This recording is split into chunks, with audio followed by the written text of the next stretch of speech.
Boa noite a todos aí, meus irmãos. Tá tudo certinho com vocês aí. Então eu queria, pra gente não perder tempo aí, que você abrisse lá em Hebreus no capítulo 2, por gentileza. E o versículo 2 e o 3. Hebreus capítulo 2, versículo 2 e 3. Essa passagem aqui, meus amigos, para mim é uma das mais belas passagens da Bíblia. Não só esses dois versículos, né, que nós vamos ler para não ter uma leitura tão extensa, mas nós vamos passar por esse capítulo todo aí, tá? Do 1 ao 18. Mas nós vamos ler os versículos 2 e o 3. É só a parte A do 3, tá? Vamos lá. Diz assim, ó. Todos acharam? Todo tá legal aí? Legal? Diz assim: se, pois, se tornou firme a palavra falada por meio de anjos, e toda transgressão ou desobediência recebeu justo castigo, como escaparemos nós se negligenciarmos tão grande salvação? Até aí. E eu, como de costume, eu queria que vocês deixassem as suas Bíblias bem abertas aí, para a gente analisar o que o texto está falando para a gente aí, tá bom?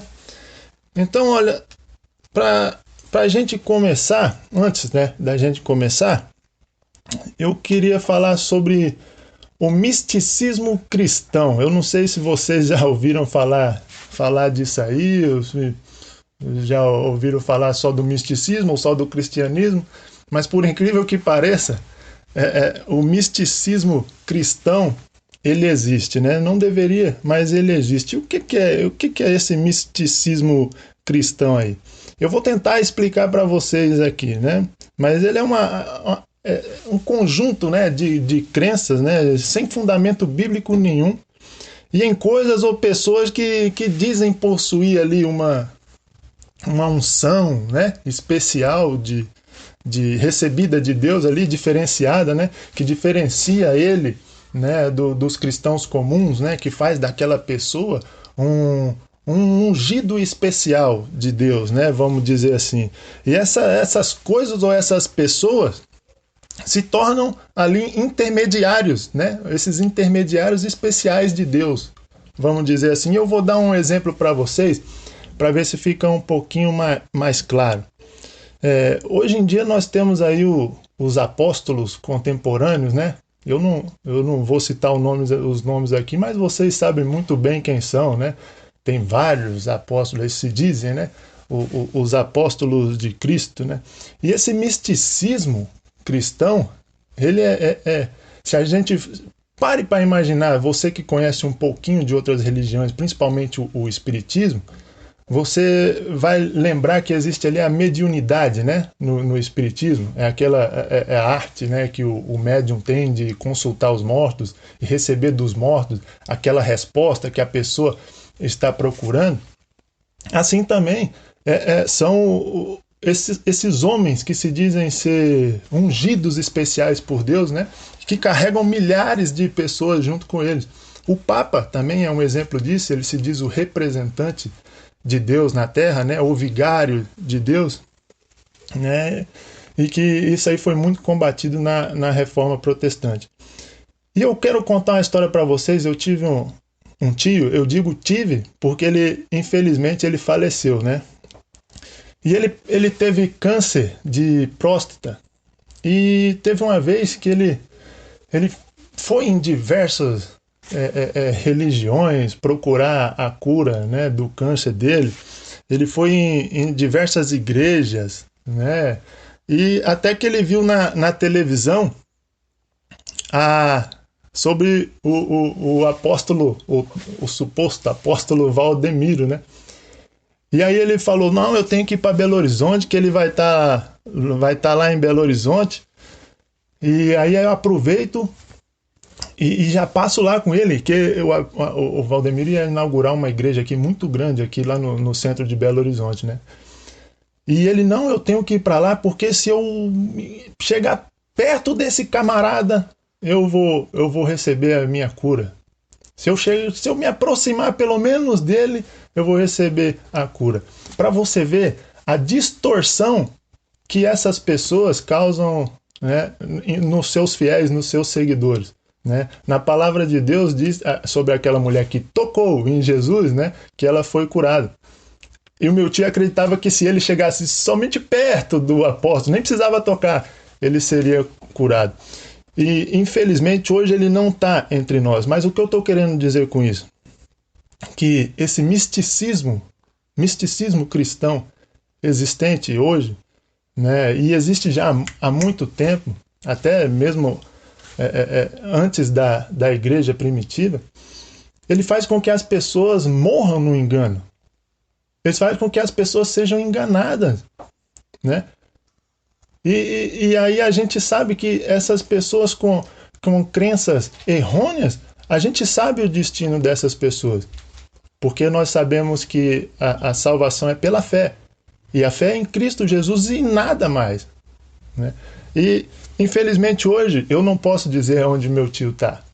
Mas que ele morreu com uma crença errônea, infelizmente ele morreu. Né? E espero um dia que no céu eu encontre com ele. Mas se eu não encontrar com ele, eu saberei onde ele vai estar. Infelizmente, eu digo isso com dor no coração. Né? E eu pergunto para vocês, na igreja hoje, existe misticismo na igreja cristã de hoje em dia? Né? E eu posso citar aqui para vocês pelo menos 5 exemplos do que existe na nossa igreja hoje. O nosso famoso copo com água. Irmãos, coloque o seu copo com água aí em cima da televisão, né? E hoje muitos pregadores dizem que nem dá mais para colocar em cima da televisão, que é muito fina, né? Senão o copo cai. Então, esse copo com... A gente vê, eu e a Gabriela aqui, a gente vê o programa da Record, o Balanço Geral, e sempre tem a oração do bispo ali, né? E aí ele sempre tá com aquele copo de água na mão ali.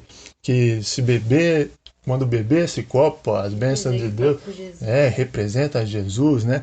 Eu tive falando com o Nivaldo esses tempos atrás aí, que tem uma igreja muito famosa aqui em Belo Horizonte também, que ela tem muitas campanhas dessa aí. O pastor é até dono de uma rádio, aqui é a maior rádio evangélica que existe em Belo Horizonte, e ele lançou uma campanha esses dias atrás aí, a campanha chamada A Unção dos Comedores de Uvas. Né? Você lembra, Nivaldo, que eu falei para você sobre a unção dos comedores de uva? Que ele fala sobre quando Josué e Caleb entraram na terra prometida, eles comemoraram comendo uvas. Né? Então que a unção deles estariam naquelas uvas para a gente celebrar também a nossa vitória. Aí tem a semente da cura do coronavírus, que eu já vi aí, né? Um pastor famoso aí, apóstolo, lançou. Tem a pedra de Israel, que o Nivaldo conhece bem, essa pedra de Israel, né? E as várias coisas ungidas que tem, né? Vassoura ungida, óleo ungido, terno ungido, enfim, esse misticismo todo que existe na igreja cristã hoje em dia e que leva muitos crentes, crentes entre aspas, muitos fiéis, né? A uma crença errônea e que faz com que essas pessoas tropecem nessas crenças, né? E muitos cristãos hoje em dia têm uma certa, essa palavra também está na moda, nostalgia, né? Que é a saudade, né?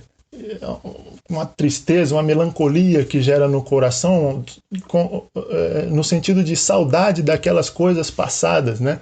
As coisas do passado, e que gera aquela saudade fervorosa. Um exemplo que eu vou dar para vocês lembram do povo quando saiu do Egito, né? Que foi passar pelo deserto, e ali eles, nossa, que Deus trouxe a gente para perecer nesse deserto, era melhor ter ficado lá no Egito, onde a gente tinha comida à vontade, não faltava nada. Ai, que saudade do Egito, né? E é nesse contexto que a carta dos Hebreus ela é escrita, né?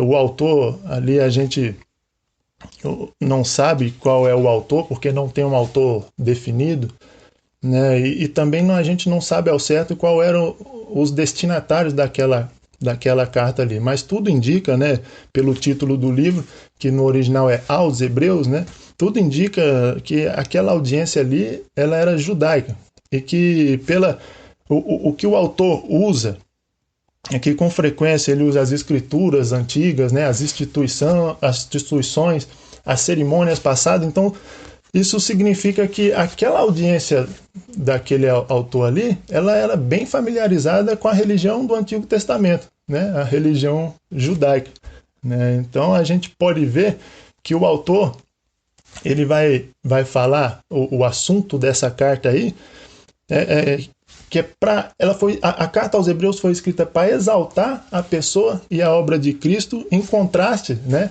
com aquilo que o judaísmo ele pregava, que era a crença naquelas cerimônias, né, que eram feitas, dos sacrifícios, né, aquelas coisas todas administradas pela lei mosaica ali, né, e que Cristo ele estava colocado, ele estava acima de todos esses tipos e sombras dessa antiga aliança. Cristo é maior do que isso, do que esse misticismo, né? Nessa crença no qual os hebreus acreditavam e eles estavam voltando a praticá-la. Essa saudade que nós temos do pecado, né? Porque muitas vezes, se você parar para pensar, e você sabe que eu não estou mentindo, às vezes bate aquela saudade, né, de participar daquelas coisas antigas, né? Aquele desejo de praticar aquelas coisas, aquela nostalgia. Então era isso que estava acontecendo com aquele Hebreus, a qual essa carta era destinada aqui. E o autor, ele até fala aí, se você quiser dar uma olhada aí, nós não vamos ler, mas no capítulo 5, ele até fala da fragilidade, da inexperiência desses cristãos hebreus que estavam ali e que eles precisavam de leite espiritual, né? De leite espiritual. Os cristãos hebreus, para eles crescerem, que eles não podiam ter um alimento sólido, porque a base que eles precisavam para conhecer o verdadeiro cristianismo, eles não tinham.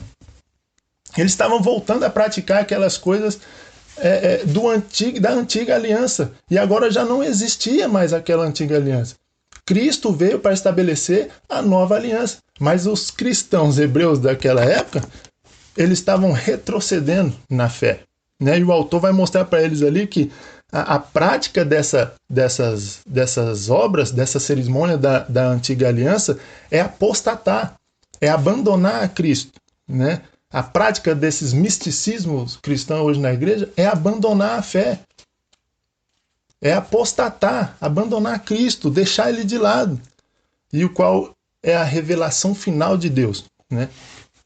E o autor diz que por isso eles sofrerão a ira de Deus.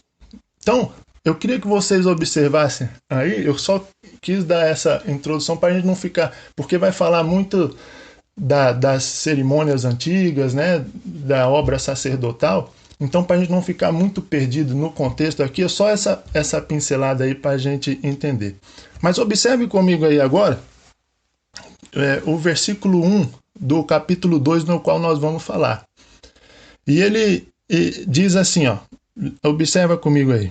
Por esta razão, importa que nos apeguemos com mais firmeza às verdades ouvidas, para que delas jamais nos desviemos. Então, qual verdade que é essa que o autor está falando aqui? Que nós devemos nos apegar e não desviar dessas verdades. E essas verdades elas estão descritas lá no capítulo 1, a partir do 1 ao 4. Né?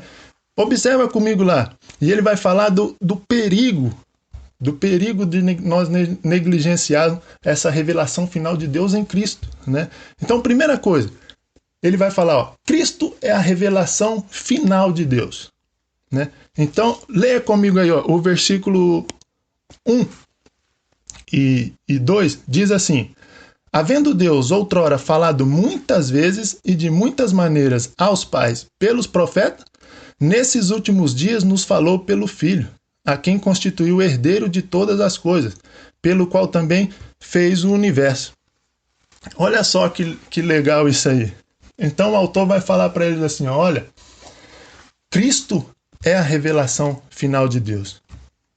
No Antigo Testamento lá, Deus ele falou através dos profetas, ele falou através dos anjos, né? Qual ele diz aqui que ele revelou, inclusive no decorrer do capítulo 1. Nós não vamos falar disso. Ele vai falar da superioridade de Cristo em relação aos anjos.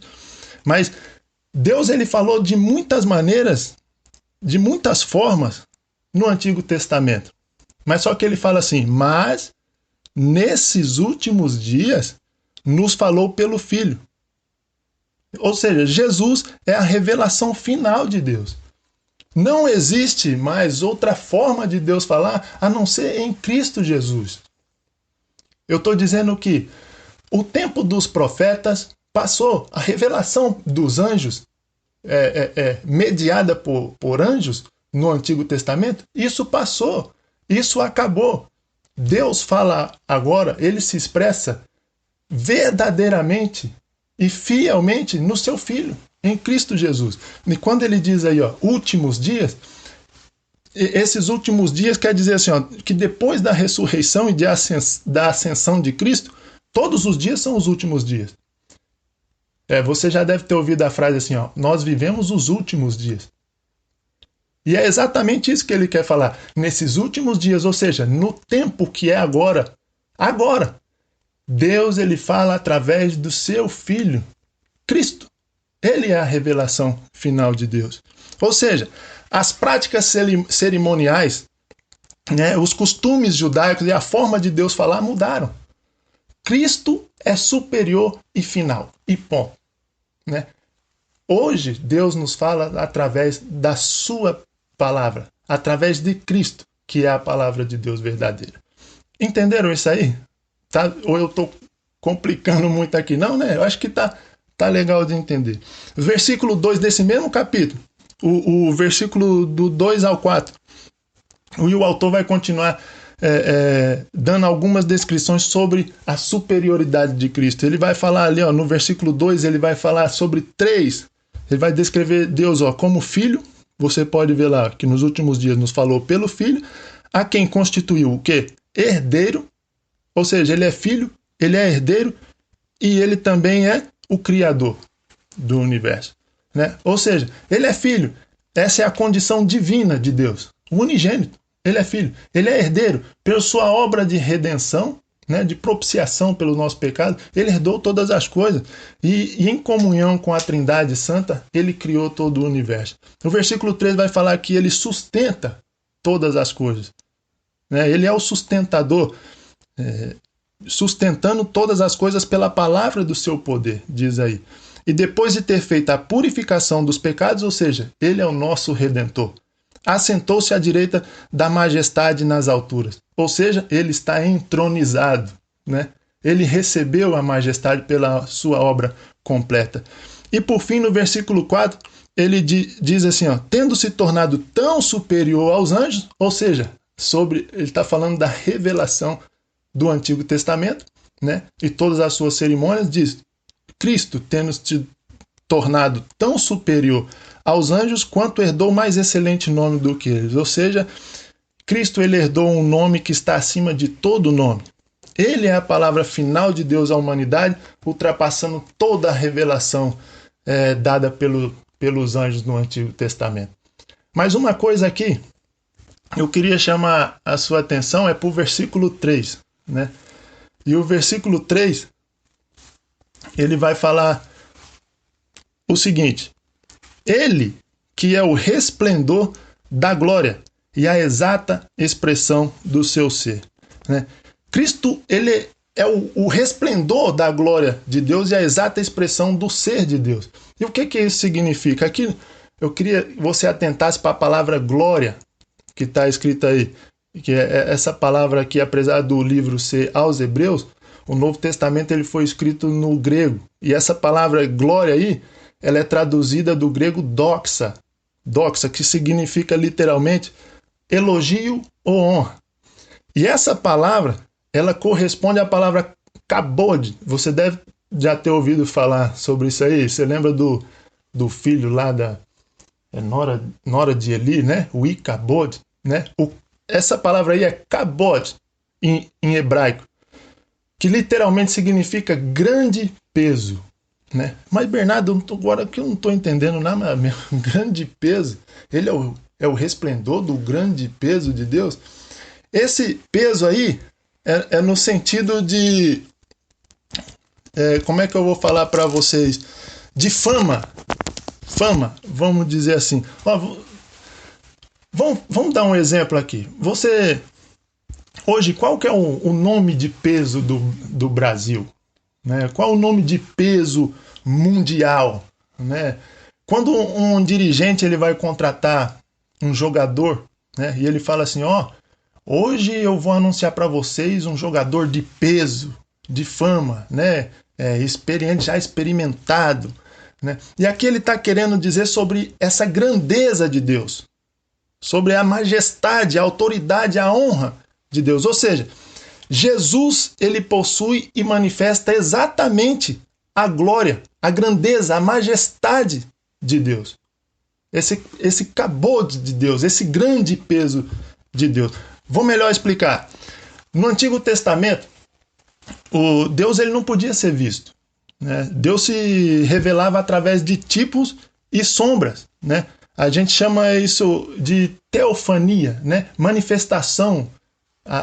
Quando Deus se manifesta, né? Você vai lembrar ali no Antigo Testamento, quando Deus vinha em forma de nuvem e descia até o tabernáculo ali, falava com Moisés, ou na coluna de fogo, né? Na sarça ardente, até no redemoinho de Jó, quando Deus foi falar com Jó num redemoinho, né? Isso era tipos, era manifestação de Deus, né? Era teofania. Né, quando Deus se manifestava. E por que ninguém podia ver Deus naquele tempo? Vocês sabem me dizer por que ninguém podia ver Deus?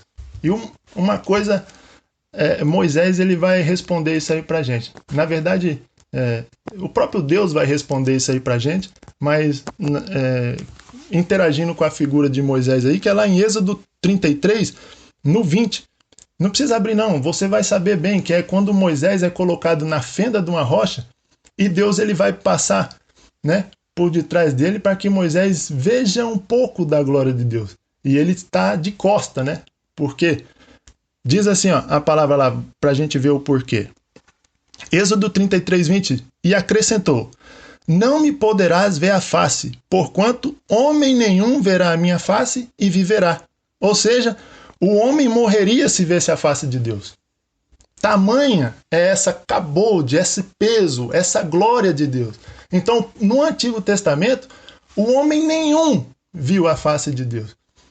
Ninguém viu. Quando diz que Deus ele falava face a face com alguém, ali era uma figura de linguagem que era usada para dizer que Deus ele falava intimamente. Mas não que alguém pôde ver a face de Deus. Porque se alguém visse a face de Deus, morreria. Tamanha é essa glória de Deus. Né? E João ele vai deixar isso mais claro ainda no capítulo 1, no versículo 14 e no 18, né? Que ele diz assim, e o verbo se fez carne e habitou entre nós, cheio de graça e de verdade, e vimos a sua glória, glória como do unigênito do Pai. E no versículo 18, ninguém jamais viu a Deus, o Deus unigênito que está no seio do Pai é quem o revelou.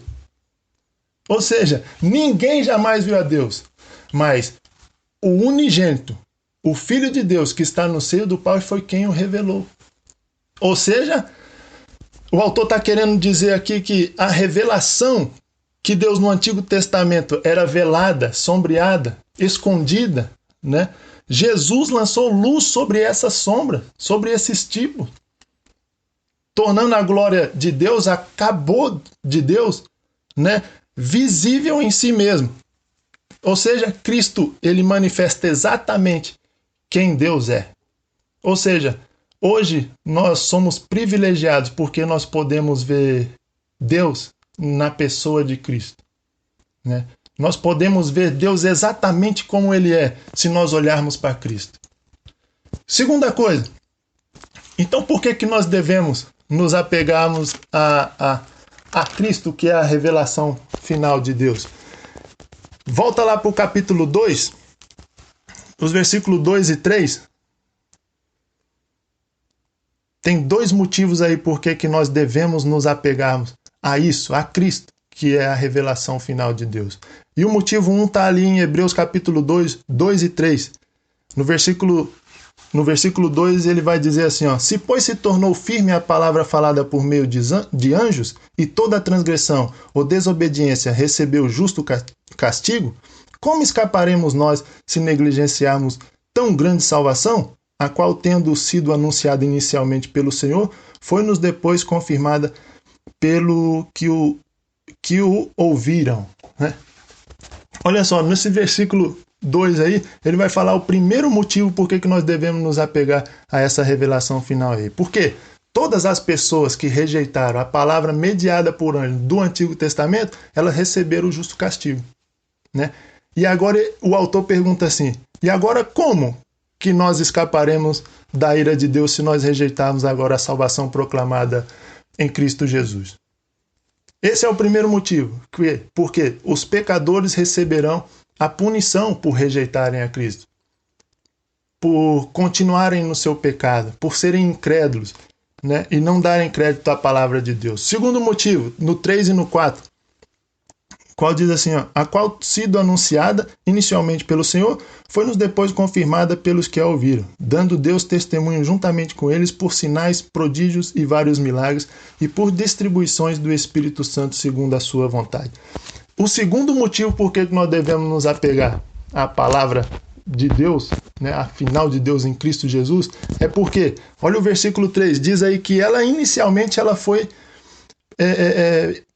proclamada pelo próprio Senhor Jesus, quando teve no seu ministério terreno. Então ela foi proclamada pelo próprio Jesus. Segunda coisa, ainda no versículo 3 diz, os apóstolos confirmaram o ensinamento de Jesus.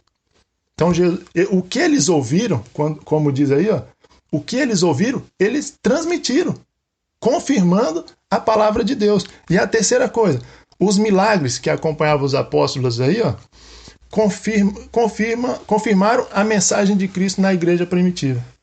Ou seja, eu acho que eu já falei aqui em algum momento que sempre quando há uma revelação ou uma nova revelação, ela é precedida de milagres. E esses milagres que os apóstolos fizeram confirmaram que a palavra de Deus em Cristo Jesus era verdadeira. Ou seja, a palavra de salvação de Deus revelada em Cristo é verdadeira e devemos nos apegar a ela para nós escaparmos da ira de Deus, né? Mas principalmente para sermos redimidos por Ele e da ofensa dos nossos pecados. Terceira e última coisa, eu estou indo já por finalmente aqui, que eu estou vendo que tem pessoal que já está abrindo a boca aí, mas tudo certo. A terceira e última coisa aqui, pessoal, que é a obra sacerdotal de Cristo, o autor vai mostrar isso aí, que é superior à antiga aliança. Hebreus no capítulo 2, aí, o 6 a 8, lê comigo aí, o autor está citando aí, ele está fazendo o que nós estamos fazendo aqui agora, que é uma exposição da palavra, e ele está expondo aí o Salmo 8, tá? Ele transcreveu o Salmo 8 e vai explicar ele aí. Então o versículo 6 diz assim, antes alguém em certo lugar deu pleno testemunho dizendo, que é o homem que dele te lembres? Ou o filho do homem que o visites? Fizeste-o por um pouco menor que os anjos, de glória e de honra o coroaste, e o constituíste sobre as obras das tuas mãos. Todas as coisas sujeitaste debaixo dos pés. Ora, desde que lhe sujeitou todas as coisas, nada deixou fora do seu domínio. Agora, porém, ainda não vemos todas as coisas a ele sujeitas. Veja bem, o autor não está falando aqui de Jesus. Ele está falando aqui do homem, que foi, no versículo 6, você pode ver aí, que ele está falando do homem que foi criado à imagem de Deus. E que Deus, aquele momento que ele criou o homem à imagem e semelhança de Deus, e visitava ele aí diariamente, né? Ele até diz assim, que é o homem que dele te lembres? Ou seja, que importância que o homem tinha? O homem tinha tanta importância, né, que Deus ele vinha visitar o homem diariamente ali no Éden, né? A segunda coisa aí, o versículo 7 e 8, vai falar sobre o homem, que o homem deveria governar sobre todas as coisas e submetê-las ao seu domínio. Quando diz assim, e o constituíste sobre as obras das tuas mãos, né? Deus, ele criou o homem para dominar sobre a criação, sobre a natureza. Só que o versículo 8, no final do versículo 8, ele vai dizer assim: ora, desde que lhe sujeitou todas as coisas, nada deixou de fora do seu domínio. Agora, porém, ainda não vemos todas as coisas a ele sujeitas. O que ele está querendo dizer aqui? Que o homem falhou nessa designação de Deus aí, de dominar sobre todas as coisas, né? Por causa da queda, por causa do pecado, o homem perdeu essa posição de glória e de domínio que foi dada para ele, na qual ele foi criado. E agora que ele está sujeito à morte como resultado dessa queda aí. Ou seja, pelo pecado, a humanidade ela já está condenada à morte eterna. Essa é a verdade. Olha só o que vai dizer o versículo 14 e o 15 no final de cada um deles. Olha o final do versículo 14, que diz assim, ó: aquele que tem o poder da morte, a saber, o diabo. E o final do versículo 15 diz assim, ó: estavam sujeitos à escravidão por toda a vida. O que está querendo dizer aqui é o seguinte: com a queda da humanidade, pelo pecado do homem, o diabo ele dominou toda a humanidade.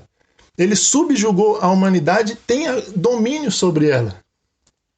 Ou seja, a humanidade incrédula ela é escrava de Satanás e está dominada por ele. Ou seja, ela é escrava de Satanás. O homem pecaminoso, o homem que não possui a Cristo, ele já está condenado. Quer uma prova disso? Olha só as palavras de que o próprio Jesus diz sobre isso. João, no capítulo 3, no versículo 18 e 19. Se você quiser abrir, fique à vontade. Mas eu já vou ler aqui para você entender, que diz assim, ó, João 3 e 18. Quem nele crê não é julgado. O que não crê já está julgado, porquanto não crê no nome do unigênito Filho de Deus. O julgamento é este, que a luz veio ao mundo, e os homens amaram mais as trevas do que a luz, porque as suas obras eram más. Olha só para você ver que o próprio Jesus, ele está dizendo aí, ó, quem crê no Filho, ele não tem nenhuma condenação. Mas aquele que não crê, ele já está condenado. Não tem escapatória. Estão destinados à morte eterna, ao fogo eterno, ao inferno. E essa é uma verdade que nós precisamos saber. Olha, existia um teólogo, Jonathan Edwards, né, que essa semana falei muito dele aqui com a Gabriela, e ele tem um sermão muito interessante. É um livro pequeno, se vocês puderem ter esse livro, ir atrás desse livro, por favor, leiam esse livro. Leiam esse livro. E esse livro é chamado Pecadores nas Mãos de um Deus Irado. Foi um sermão que esse teólogo pregou lá em 1741. E ele foi tão impactante que ele, até hoje, ele tem milhares de cópias vendidas. E um trechinho, eu vou ler só um trechinho para você ver o que ele diz. Que é o seguinte assim, ó, preste atenção, por favor. O arco da ira de Deus já está preparado e a flecha ajustada ao seu cordel. A justiça aponta a flecha para o coração, para o vosso coração, e estica o arco. E nada, senão a misericórdia de Deus, um Deus irado, que não se compromete e a nada se obriga, impede que a flecha se embeba agora mesmo do vosso sangue. E é assim que nós, se não tivermos a Cristo, nós estamos com Deus, com sua flecha já ajustada no seu cordel, né? E que nada, a não ser a misericórdia de Deus impede com que essa flecha se embebede do nosso sangue. Nada, a não ser a misericórdia dele. Porque nós não somos dignos de nenhum favor. Nós somos pecadores, nós somos falhos, cheios de erros, né? Mas se não fosse a misericórdia de Deus, essa flecha já tinha se embebedado do sangue do nosso coração. E Paulo ele vai dizer lá em Efésios, no capítulo 2, versículo 1 ao 3, que sem a obra de Cristo, versículo 1, nós estamos mortos em nossos delitos e nos nossos pecados. Ou seja, nós já estávamos mortos por causa dos nossos pecados. Segunda coisa que ele vai dizer no versículo 2, e eu estou resumindo, que nós, sem a obra de Cristo na nossa vida, nós cumprimos a vontade de Satanás, e que é o príncipe desse mundo. Terceira coisa, que sem a obra de Cristo, nós somos filhos da ira de Deus. Ou seja, sem Cristo na nossa vida, nós estamos destinados à mais terrível ira de Deus. E você pode imaginar o tamanho dessa ira? Né? O próprio Jonathan Edwards vai falar que nós estamos no abismo, segurados pela mão de Deus, a ponto deles nos soltar. E ele não só nos solta nesse abismo por causa da sua misericórdia e por causa da sua longanimidade que ele tem conosco. Porque ele é longânimo, porque ele é misericordioso, né? E ele é fiel. E eu acho interessante que o Evangelho, né, apesar de toda a nossa falha, toda a nossa incapacidade de amar a Deus, o Evangelho vai dizer no próprio versículo 14 e 15 que nós lemos aí, ó, ele vai mostrar a misericórdia maravilhosa e a maravilhosa graça de Deus sobre os seus filhos, que ele disse assim, ó: visto, pois, que os filhos têm participação comum de carne e sangue, deste também ele igualmente participou, para que por sua morte destruísse aquele que tem o poder da morte, a saber, o diabo, e livrasse todos que pelo pavor da morte estavam sujeitos à escravidão por toda a vida. Quando ele diz aí, ó, para que ele destruísse, né, aquele que tem o poder da morte. Nós estávamos sob o poder de Satanás, destinados à morte eterna. E Cristo, ele venceu Satanás na cruz e não deixa que ele hoje nos acuse mais. Segunda coisa, quando ele disse, livrasse todos que pelo pecado da morte estavam sujeitos, pelo pavor da morte, estavam sujeitos à escravidão por toda a vida. Nós estávamos escravos de Satanás por toda a vida. E Cristo, ele por sua obra, ele nos libertou da escravidão e da morte eterna. Versículo 17.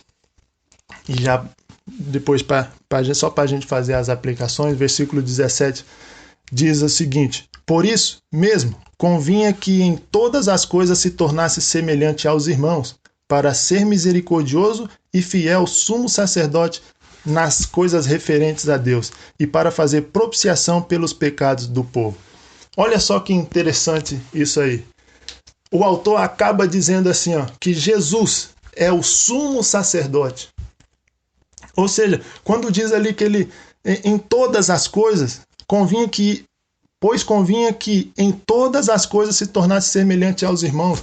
Ele está falando assim, que era necessário que Cristo não só assumisse a carne e o sangue, mas se submetesse à lei e à fragilidade humana para redimir a humanidade, né? Então, em todas as coisas, ele se tornou carne e sangue, se submeteu à lei de Deus, né? Foi flagelado por causa disso, porque era preciso que alguém sem pecado cumprisse a exigência de Deus, né? E ele diz no final ali que ele, para fazer propiciação pelos pecados do povo. E o que é fazer propiciação? Cristo Jesus, ele apaziguou a ira de Deus. Ele não só perdoou o nosso pecado, não só nos deu a salvação, mas como também ele apaziguou a ira de Deus, né? Satisfazendo a justiça de Deus com o pagamento pelos nossos pecados. Esse é o fiel sumo sacerdote. Ou seja, a lição que nós aprendemos, que as exigências da lei que o homem falhou em cumprir, Cristo cumpriu fielmente. Segunda coisa, os pecadores perdidos, né, os que estavam destinados ao fogo eterno, pode agora encontrar salvação pela fé em Cristo, que é o mediador, ou seja, o sacerdote da nova aliança. Não precisa mais daquele sacerdote lá do antigo, não precisa de alguém que intermedie mais a sua aproximação a Cristo. Não precisa mais de sacrifício de carneiro, de bode, não precisa mais. Cristo é o principal, é o supremo sumo sacerdote. Ele é o mediador da nova aliança. E Cristo, como sacerdote, não só fez a mediação do sacrifício a Deus, mas ele mesmo se fez sacrifício a Deus. Sacrifício agradável a Deus. Ou seja, ele não só era o sacerdote, o sumo sacerdote, mas ele também era o sacrifício que necessitava para redimir a humanidade. Então, para a gente finalizar, a revelação de Deus em Cristo Jesus é superior, é suficiente e é final. E se apega a essas verdades. Ela é superior porque ela está acima dessas coisas da antiga aliança, dessas práticas cerimoniais todas. Ela está acima de tudo isso. Cristo, ele fala pelo seu Filho e exatamente como ele precisa se manifestar. Ele é o resplendor da glória de Deus. Então ela é superior por causa disso. É suficiente porque não necessitamos mais de um intermediador. Cristo é suficiente. E ela é final porque não existe outra forma de nós nos comunicarmos e relacionarmos com Deus. Ela é final. Segunda coisa, a pergunta do versículo 3 do capítulo 2 é para a gente hoje. Como que nós escaparemos se negligenciarmos tão grande salvação? Ou seja, não negue essa revelação. Não se apegue a outras coisas. Não tenha nostalgia das práticas pecaminosas que você fazia antigamente. Deixe de lado esse misticismo cristão que hoje em dia existe. Não se apegue a isso, se apegue a Cristo, que é a única revelação. Ele é suficiente, né? Ele é superior. E Hebreus, no capítulo 3, no versículo 12, ele vai nos dar um conselho aí. Se você quiser observar, ele diz assim, ó, tende cuidado, irmãos, jamais aconteça haver em qualquer de vós perverso coração de incredulidade, que vos afaste do Deus vivo. No versículo 15, enquanto se diz, hoje, se ouvires a sua voz, não endureçais o vosso coração, como foi no dia da provocação. Então ele aconselha aqueles hebreus ali que tinham conhecimento da história a falar assim, ó, não endureça o vosso coração agora quando ouvir a palavra de Deus, como foi no dia lá do deserto, como foi no deserto.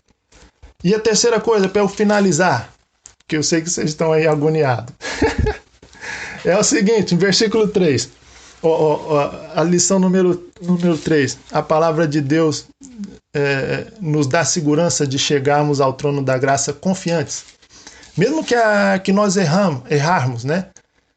Pois nós temos um sumo sacerdote que se compadece de nós, e isso aí vai ficar claro lá no capítulo 4 de Hebreus e no versículo 14. E só para dar mais uma informação para vocês aí, do capítulo 1 ao capítulo 4 de Hebreus, se vocês se interessarem depois, né, em ler, esses 4 capítulos estão falando da superioridade de Cristo. Por isso que eu estou citando ele aqui.